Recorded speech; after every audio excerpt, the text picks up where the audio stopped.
اس پر تبصرہ کروں، پھر تو ہم دیکھ رہے ہوتے ہیں جس کو وہ عاشق رسول کہہ رہے ہوتے ہیں نا. اور ایسی خطرناک، میرے سامنے ایک نعت خیق صاحب سے کہنے لگا، نعت حضور کی پڑھی جا رہی ہے. کبھی شعراء ایک کام کرتے تھے، وہ کہتے تھے شعر تیری نظر ہے، وہ غزل کا شعر ہے یا کوئی ایسا شعر ہے، لیکن ایک شعر ہے نعت کا،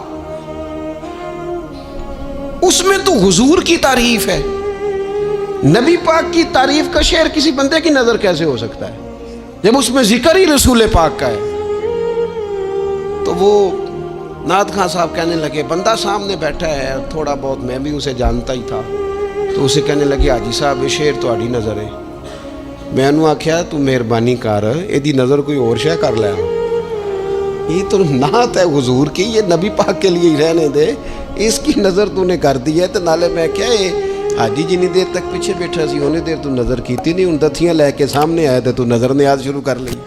نہ کریں یہ کام، اس سے کوفت پہ. اور آپ یقین کریں، میں ذمہ داری سے کہتا ہوں، یہ کام کرنے والا بھی تنگ ہوتا ہے، اور جس کے لیے کر رہا ہوتا ہے پتہ اسے بھی سارا ہی ہوتا ہے کہ چکر کیا چل رہا ہے، سب پتہ ہوتا ہے. تو اس تکلف میں جب انسان کام کرتا ہے تو کہاں تک بات جاتی. سخاوت کریں لیکن چڑھ کر کوئی کام نہ کریں. نبی پاک علیہ الصلوۃ والسلام نے فرمایا، حضور فرمانے لگے اس طرح خیرات نہ کرنا کہ تمہارے اپنے بچے بعد میں لوگوں کے سامنے ہاتھ پھیلاتے تھے.